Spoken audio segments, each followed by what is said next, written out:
Today's story was written by Reddit user In Yellow Clad. A widow on the path of vengeance, a life taken, her heart in fragments. She wanders through the dark of night, her thoughts consumed with deadly might. No mercy shown, her aim is true. She'll take revenge, see it through. With each step she grows more bold. Her heart beats fast, her grip is cold. Her enemies beware her wrath. Their fate is sealed, there's no escape path. Her sword is sharp, her aim is sure. No one can stop her, the gods are sure. The widow on her quest for retribution will not rest until there's restitution. Her mind is focused, her heart is strong. Her foes will pay the price, no right or wrong. In the end, justice will be served. The widow's heart, though broken, will be preserved. For she has triumphed in her quest, and now she can lay her soul to rest. The Legend of the Shade. One would expect that a planet named Ilara would be some sort of paradise, or at the very least, pleasant to experience. This could not be further from the truth. Ilara is an arid, hot and dusty mess of a world. What little surface water there is has seen settlements of all kinds pop up around it, and considering the sort of planet it is, no wonder that these oases have become dens of lawlessness. Well, most of them have. A few still manage to be civilized. But to paraphrase a good man, many are wretched hives of scum and villainy, and it is one of these places where this tale takes place. Nefaria Actual Aproni, or as the citizens call it, Merkville, was not a happy place. It wasn't particularly nice looking either, the buildings all worn and smooth, thanks to the repeated sandstorms that liked to roll on through. There were scorch marks and even streaks of dry blood in all the colours of the rainbow on the walls in some places, and yet, for all its shittiness, people still lived there. They didn't like it, but the next nearest and far more civilized town was much too far away for any of them to make it without suffering some form of horrible accident, attack by the wildlife or something else along those lines. So they stayed, and they endured. Merkville was also under the control of the crime syndicate calling themselves the Setruthal, a brutal organisation that specialises in drugs, human Xenos trafficking, and prostitution, none of which was mutually exclusive in the slightest. They were scum of the highest order, and they held Merkville in their iron grip, extorting the populace for protection money and the like. All terribly cliché, but such is the way of the world. It was a dark and blissfully cool night at the local saloon, and Skazer, a Solvoy, who were what humanity would call an anthropomorphized snake with legs, was enjoying a drink with his friends after a long and hard day of work. His two friends, a kick, or vaguely like a tall dog person with an owl, which humans describe as an elf with feathers, sat with him. They were all simply enjoying the cool air and the good drinks, one of the few actual luxuries in this god's forsaken dump of a town. Fladron, the Owlmel, was the first to break the silence that lingered over all of us. "So, have you heard the rumours?" he asked, his voice a touch chirpy at times, but today not so much. Skazer and Deeks, the kick, both looked at him curiously, then at one another before they shook their heads. Fladron grinned and leaned forward, lowering his voice to a whisper only we could hear. "Rumour is, someone's sticking it to the Setruthal, blowing up outposts, caches, and just generally causing chaos," he said, Skazer and Deeks looking rather disbelieving. "What a load of ketch. If that were true, don't you think we'd have noticed? Ketch. If that were true, this whole place would be worse than it was. They'd be taking out all that anger on us instead of the person causing the trouble." Deeks snorted, shaking his head in a manner that had his droopy ears flopping about. "Yeah, You know how they get when things go wrong. We pay the price, Skazer said, Fladrin huffing. But it's true.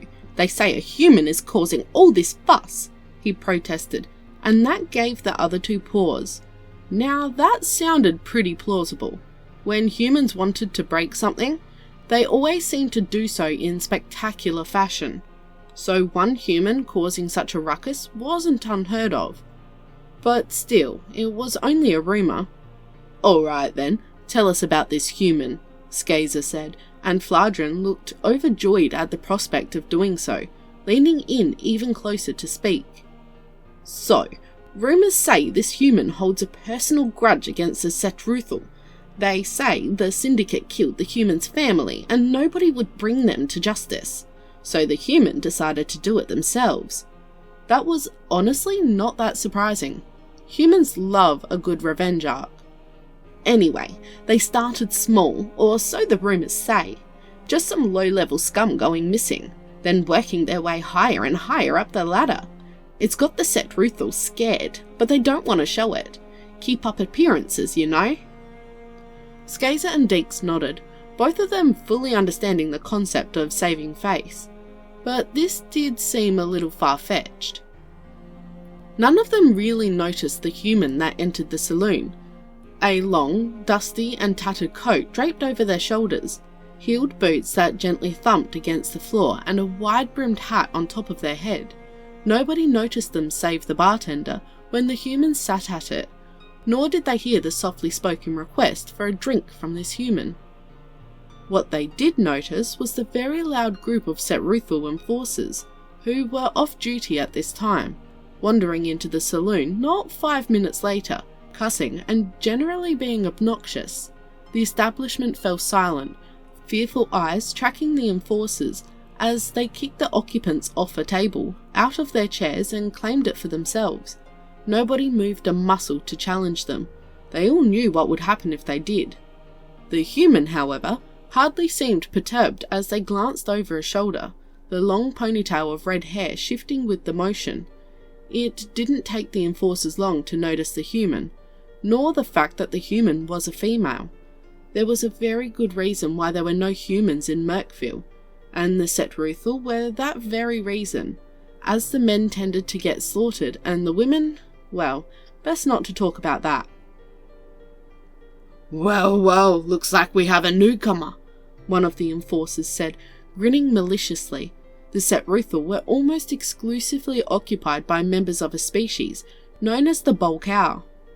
To humans, they were very large armadillos, and the same amount of teeth as a shark, and generally they all had very bad attitudes. And a human at that. It's our lucky night, lads. Seems we'll be having some lively entertainment. They all stood, and the trio of friends all felt a bit of bile rise in their throats, feeling for the poor human who had wandered into the wrong town.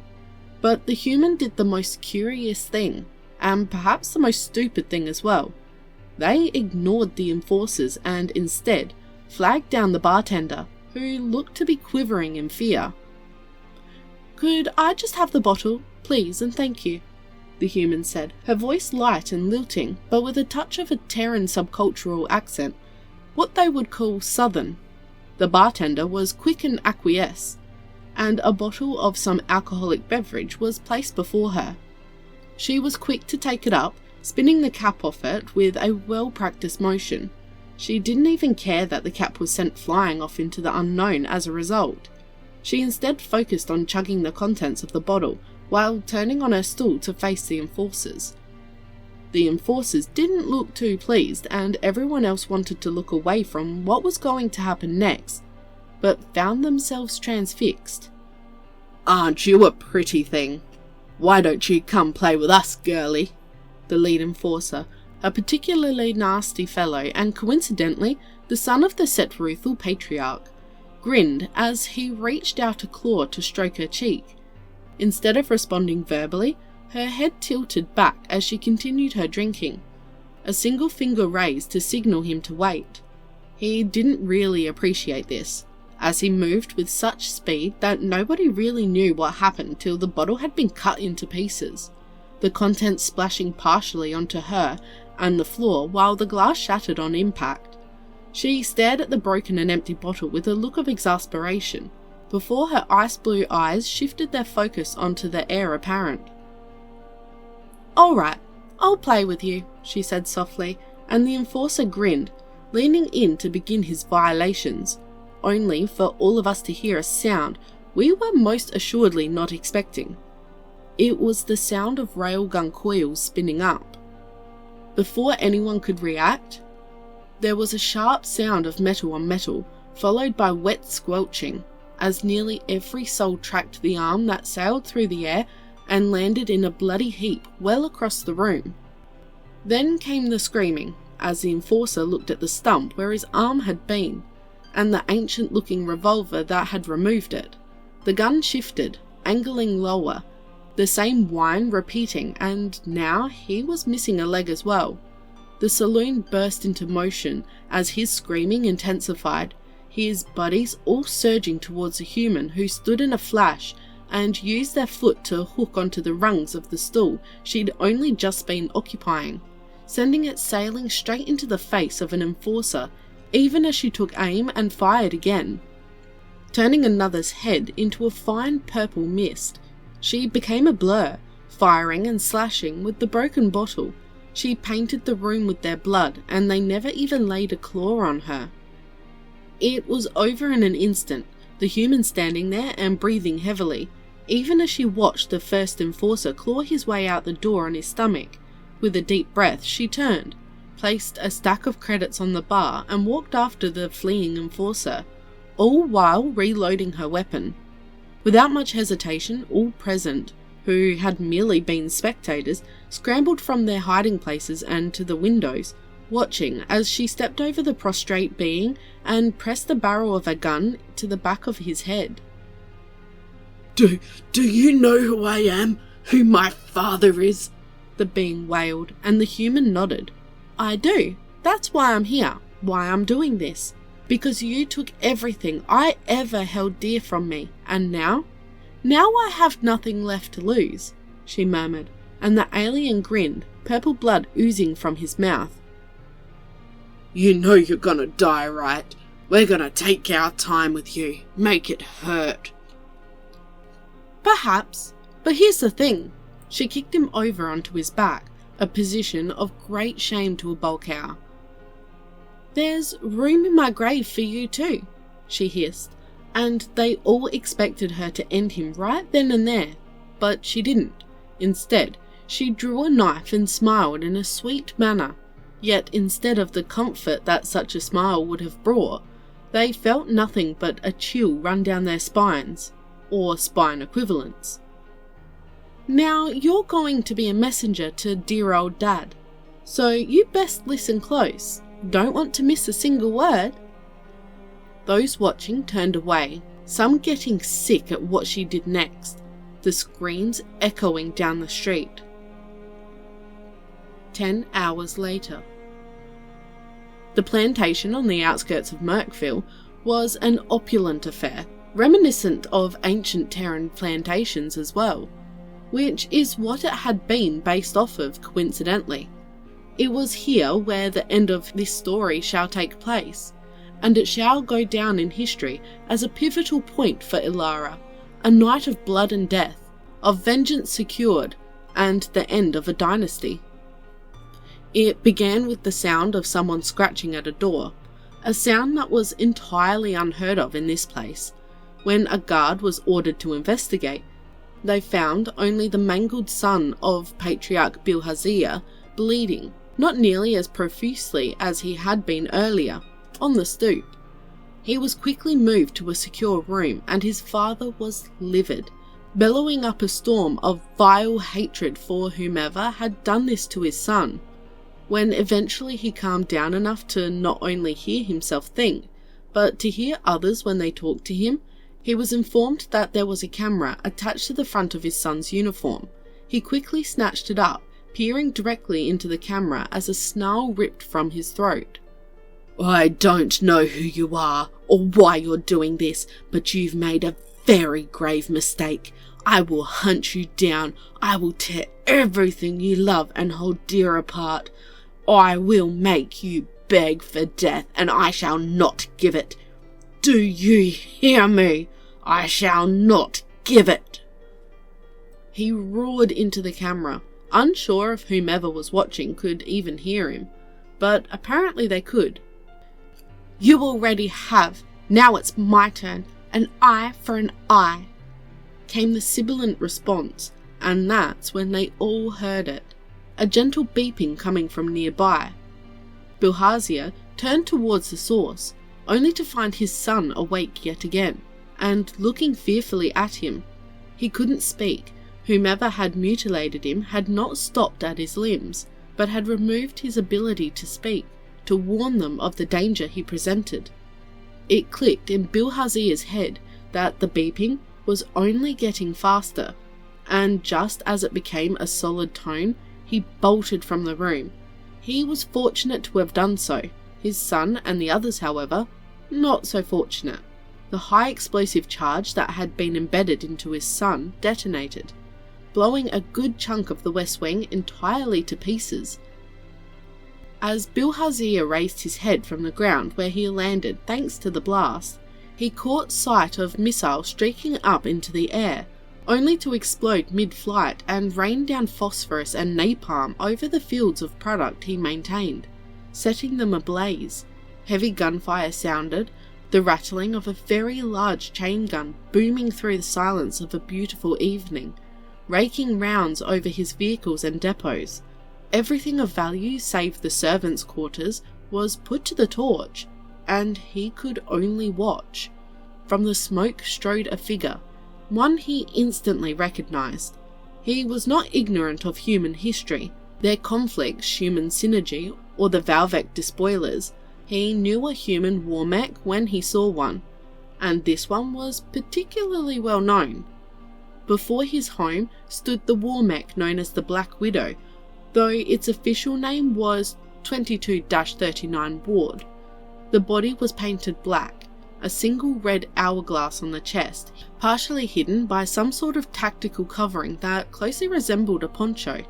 It was a monster of a machine, and there was only one person who had ever piloted it, a woman who was known as Shade, or that was what her foes had called her. To her peers, to her family, her name was Myra Fields, a war hero 1,000 times over, a loving wife and mother of 4. A widow, whose family had been ripped from her by Bilharzia's very hand. The war mech launched another salvo, striking at targets that went unseen behind the manor, and his men, his loyal men, rushed out to face the beast of metal and wrath, only to be gunned down without mercy or hesitation. And then the chassis opened, and out stepped his worst nightmare. A woman in black with blood-red hair dropped from the pilot's cradle and landed with nary a sound. Bilharzia made to flee through the house, but the fire caused by the explosion within had weakened the structure. A burning beam landed upon his legs and pulverizing the bones.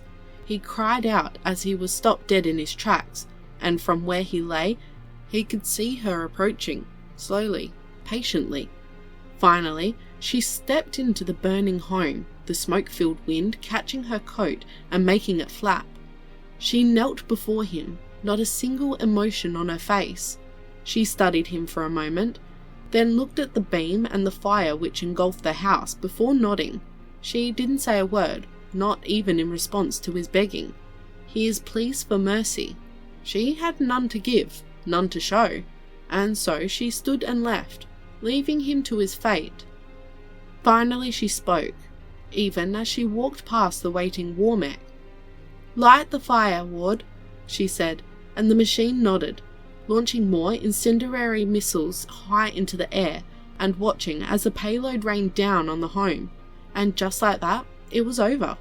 A syndicate which had existed for 500 years, reduced to ashes. The machine nodded again, then turned and trailed after its mistress. 4 days later. Myra crouched before a series of headstones, brushing the sand off them carefully and with reverence. She didn't know what to say, didn't know what to do, but looking at them sparked something inside her, a purpose. "It's done. They won't take anyone else anymore. I made sure of that," she whispered. Now I think I'll see what I can do to help make the galaxy a better place. There are more out there like me, who need their own closure, more like them that need to be brought to justice. If I can do even just a little bit, then that'll be enough for me." She rose, dusting the sand off her knees, and took one last look at the graves of her family. "I love you all," she murmured, turning and clambering up into the cockpit of her war mech. As it sealed, she placed her hat upon a hook and turned them both towards the horizon and the starport beyond it. "What are we going to do now, Commander?"